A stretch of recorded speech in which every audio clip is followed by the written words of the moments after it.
Chapter 3. The Weight of Stars.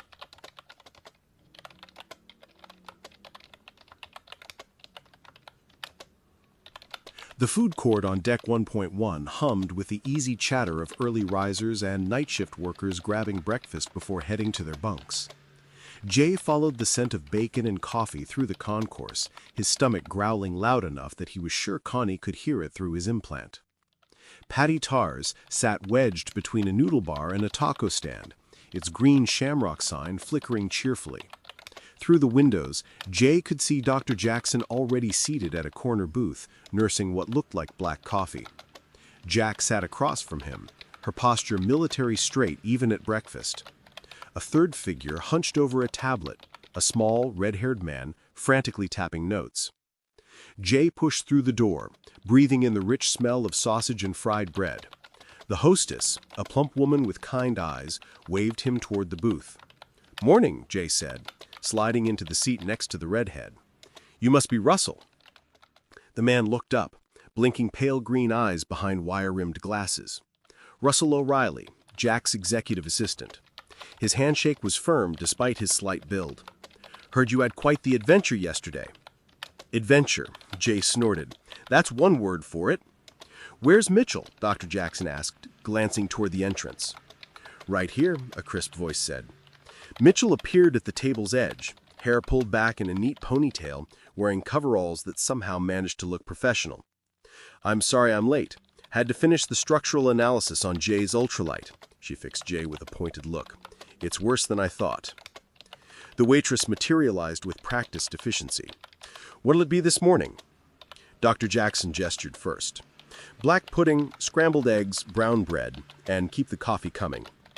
Jack was next, predictably precise. "Poached eggs, wheat toast, dry. Grapefruit juice." Russell barely looked up from his tablet.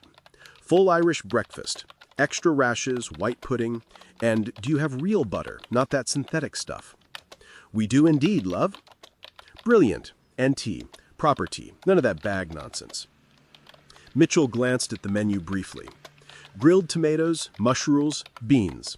Sourdough toast, coffee, 2 sugars. Jay felt all eyes turned to him. Everything Russell ordered but double the portions, and orange juice, extra large. Better make that 2. Russell grinned. "Man after my own heart. Though you'll need the metabolism of a racehorse to process all that." "Nanobots," Jay said simply. "They're hungry little buggers." Dr. Jackson leaned forward, cradling his coffee. "So, Jay, sleep well?" "Like the dead. Amazing what dodging assassination attempts does for your sleep cycle." "About that," Jack interjected. "Our analysis of the submarine suggests Chinese military tech, but the funding came from somewhere else. Swiss accounts routed through shell companies." Russell's fingers danced over his tablet. "I've been tracking the money trail. It's deliberately obscured, but there's a pattern. Someone with serious resources wants you specifically, Jay." "Wonderful." Jay accepted his orange juice from the waitress with a grateful nod. "Any idea why?" "Best guess?" Dr. Jackson's eyes glinted. "You're Jack's personal pilot. You have access to both stations, all our facilities. You carry sensitive information. You're a high-value target." "Which brings us," Jack said smoothly, "to why taking command of Station 2 makes sense. You'll be safer with your own security detail, your own protocols." I sighed. "You're all ganging up on me." "Not ganging up," Mitchell said, surprising him. "Being practical. I've reviewed Station 2's technical specifications. It's impressive. Whoever runs it will be commanding something unprecedented." Their food arrived in a parade of plates. Russell's eyes lit up at the sight of his traditional spread. Blood sausage, white pudding, crispy bacon, fried eggs, grilled tomatoes and mushrooms all arranged around thick slices of buttered bread. "Now that's a proper breakfast," he declared, attacking the blood sausage with enthusiasm. Dr. Jackson cut into his black pudding methodically, each bite precisely sized. Jack ate her poached eggs with surgical precision, breaking the yolk to coat her dry toast in exact portions. Mitchell speared a grilled tomato, chewing thoughtfully. "Station 2 has some interesting engineering challenges. The rotation dynamics alone—" "Don't get her started on rotation dynamics," Jack warned, loading her fork with eggs. "She'll talk for hours." I'll have you know, rotation dynamics are fascinating. The way we've solved the differential variances, we're a 10-mile wide gyroscope in space. That's exciting. See? Jack grinned, taking a bite. Jay felt his nanobots were indeed hungry. He thought he could almost feel them converting the food to energy in real time. Either that, or it was gas. Russell paused in his methodical demolition of breakfast. What's the timeline for visitors to Station 1? Jack checked her watch. First Megajet arrives at 1100 hours. Only about 200 passengers, mostly journalists and VIPs. We're keeping the initial group small. Wise, Dr. Jackson said. Better to manage expectations carefully than deal with chaos. They ate in comfortable silence for a few minutes. Jay found himself studying the others, imagining what it would be like to command his own version of this. Department heads, morning briefings, the responsibility of decisions affecting thousands of people. The thought made his stomach clench, and not from the food. "Excuse me, Administrator Coolin?" They all looked up. A young engineer stood beside their table, tablet clutched nervously in both hands. Tall, lanky, with the pale complexion of someone who spent too much time under artificial lighting. "Yes?" Jack's tone was polite, but clearly indicated this should be brief. "Sorry to interrupt breakfast, ma'am. I'm Joel Fontaine, from Recreation Planning. I had an idea I wanted to run past you for Station 1's entertainment facilities." Jack gestured to an empty chair. "Sit. What's your proposal?" Joel sat carefully, setting his tablet on the table.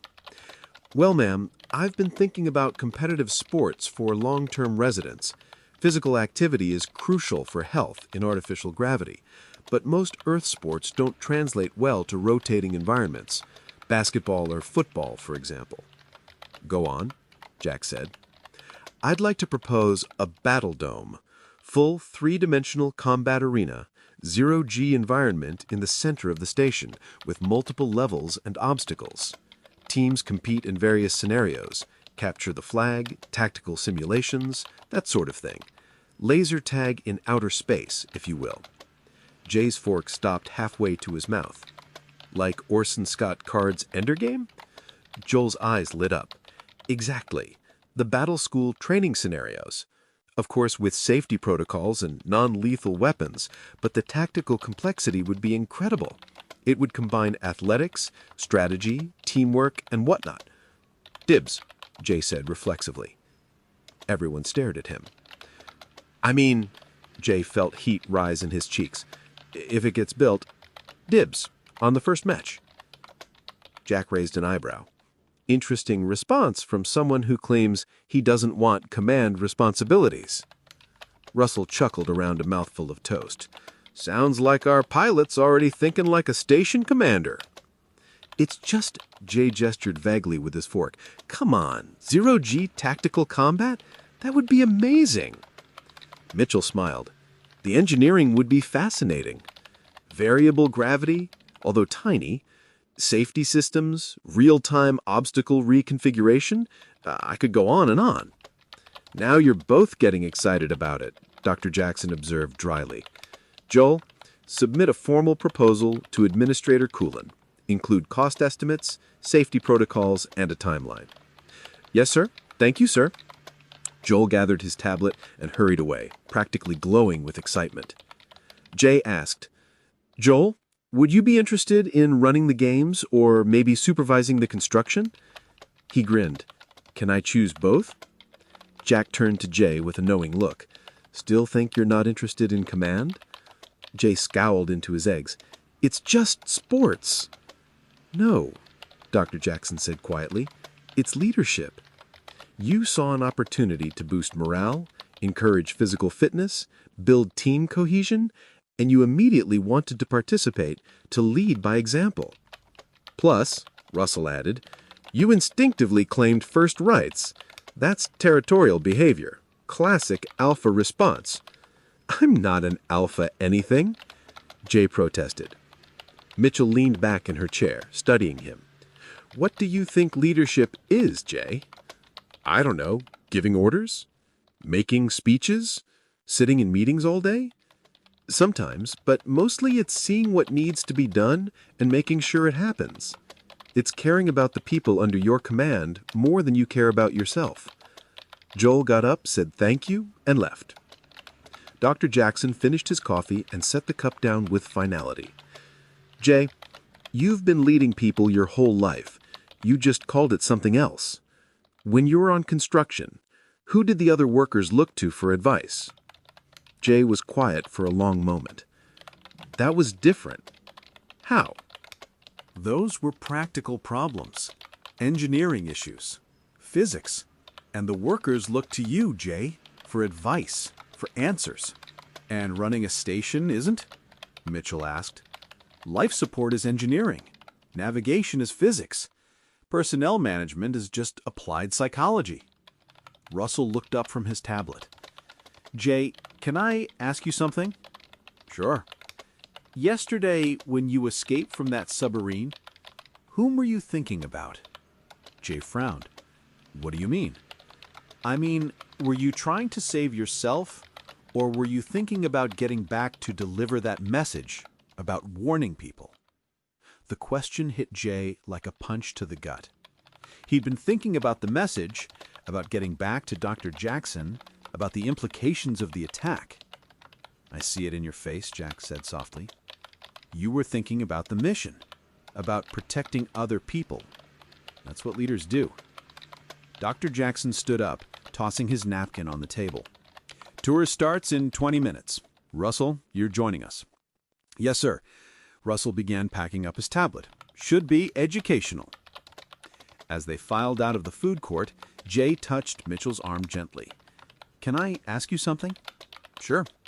That battle dome idea. Could it actually work? Mitchell's eyes sparkled. Technically? Absolutely.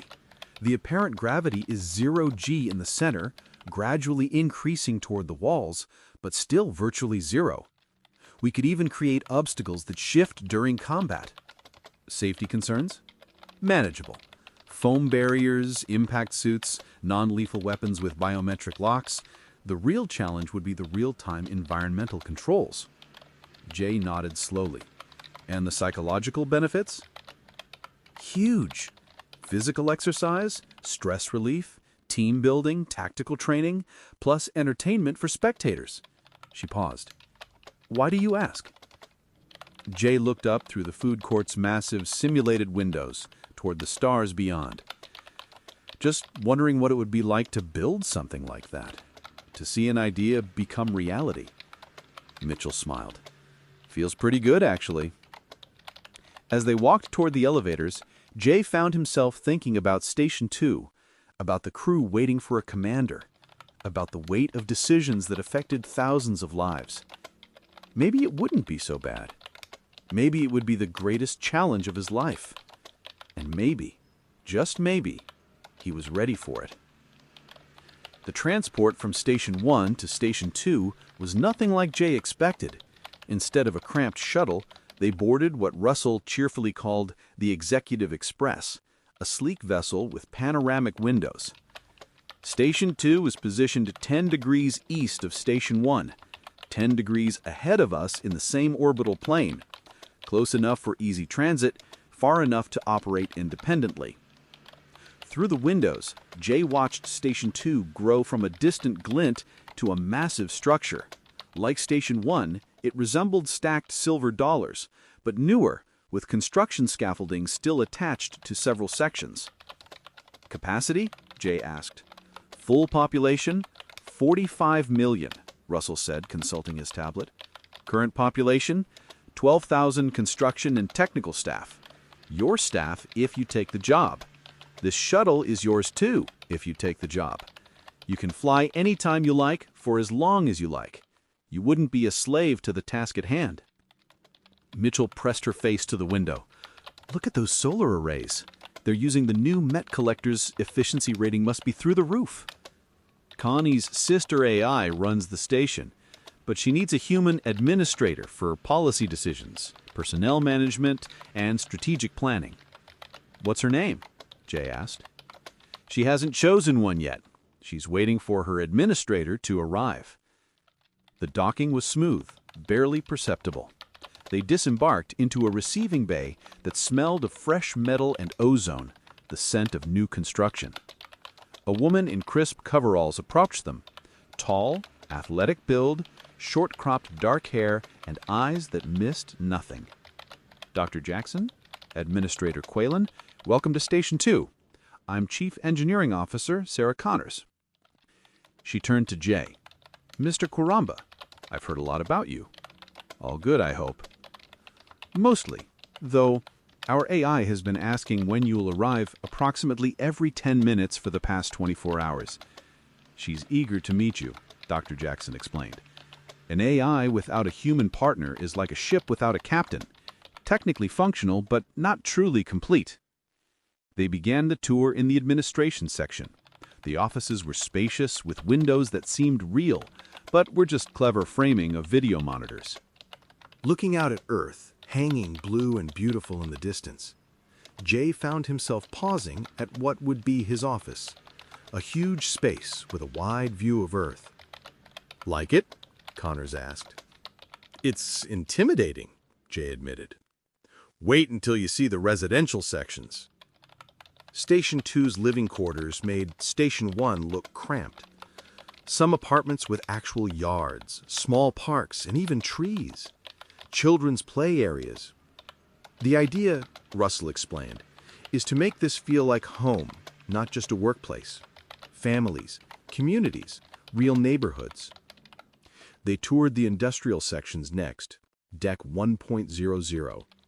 Manufacturing facilities that could produce everything from furniture to starships, and research laboratories that made Earth universities look primitive. And next, Connors said, opening the elevator doors, we explore the recreation area, Deck 1.04. Jay's breath caught. The deck had to be 500 meters across, all open, with no support columns or walls. Can we see Deck 0.0 next? Mitchell asked innocently. The hub? Why on earth would you want to see that? Connors seemed incredulous. Mitchell explained Joel's proposal while Jay tried not to show his interest. As she described the zero-G tactical arena, he found himself mentally sketching layouts, imagining training scenarios. That could work, Connors said thoughtfully. We'd need to modify a few things, install safety systems, but the basic structure is perfect. See? Mitchell nudged Jay. Your battle dome could be the first major recreational facility on Station 2. Set the tone for everything that follows. It's not my battle dome, Jay protested. Could be, Dr. Jackson said. Administrator's prerogative. They continued the tour. The observation decks, the cultural centers, the vast condominium areas designed to house millions of people. At each stop, staff members approached to meet Jay, to shake his hand, to tell him about their work. He saw it in their eyes. They were waiting for a leader, someone to give direction to their efforts, purpose to their efforts in this shifting phase. One more stop, Connors said as they exited the elevator onto Deck 1.12, the administrator's quarters. The apartment she showed them was stunning. 3 bedrooms, a real kitchen, a living area with floor-to-ceiling faux windows showing the curve of Earth below. But the window that took Jay's breath away. A balcony of sorts jutting out 2 full meters, at least, on the bottom of the station. All yours, Dr. Jackson said, if you want it. Jay walked to the balcony railing, looking out at the stars. Somewhere out there was Station 1, where Jack was dealing with the first tourists, where Joel was probably sketching battle dome designs. I think I prefer Deck 2.0. I like the gravity. Jay, Mitchell said softly, joining him at the window. Can I tell you something? Sure. I've been thinking about that battle dome idea. Not just the engineering, the implications. What do you mean? Think about it. Physical training, tactical thinking, team coordination.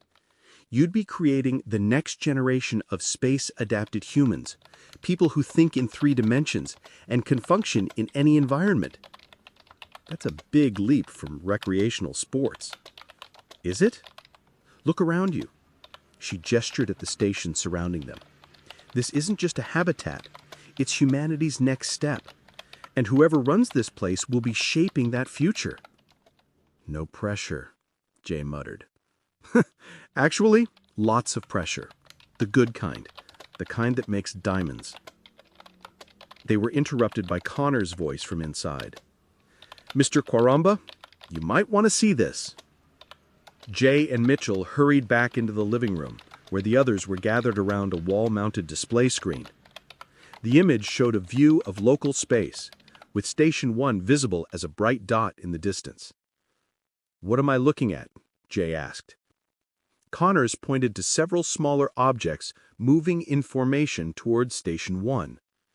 These appeared on sensors about 5 minutes ago. They're not scheduled arrivals.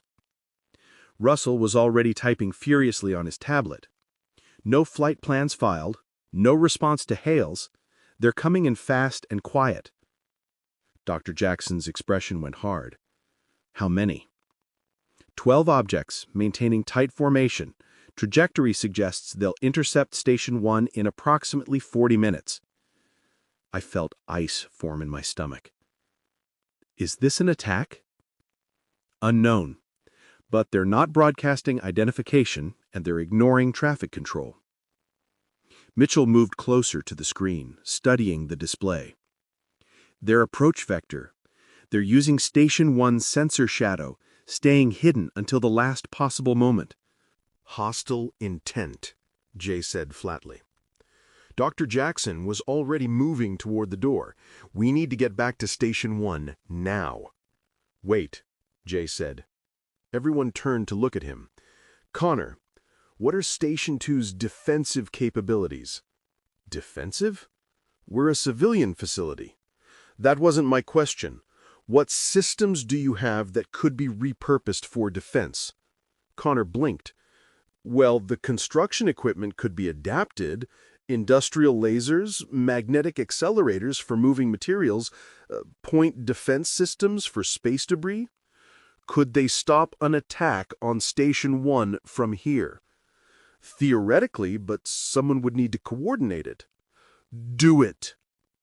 Jay's voice carried absolute authority. Get your best people on those systems. If those ships are hostile, Station 1 will need backup.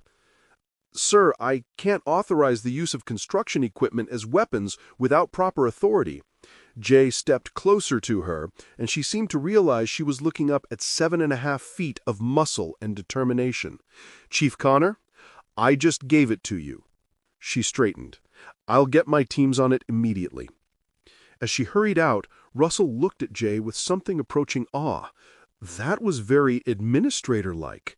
That was very leader-like, Dr. Jackson corrected. Jay, I think you have your answer.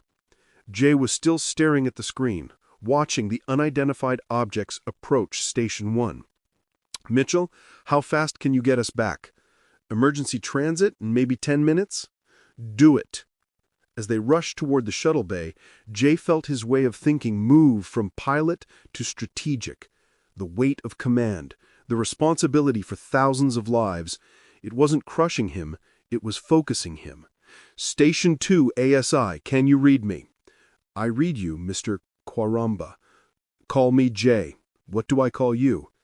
I don't have a familiar designation yet. Your name is Denise. Do you have EMP capability? Those systems have not yet been installed. Those incoming craft are unpowered, just coasting, right? That is correct. Emergency alert the shuttle hangars. Launch all available shuttles and nudge those incoming craft off course, way off course. Rescue the crews if needed and capture those craft for study. Park them anywhere you like. For the second time in his life, he knew exactly where he belonged. Behind him, on the display screen, the 12 objects continued their silent approach toward Station 1 and toward whatever confrontation awaited. These videos are time-consuming and a bit difficult to make. I would prefer if you told me now that you think they're crap. If not, then please at least hit the thumbs down button. Thank you. If you like the videos, please tell me, and tell me how to improve them. I'm just one guy, and I often get wrapped up in the technical details. I miss a lot of stuff, I'm sure. Fresh eyes see what I miss, so please tell me.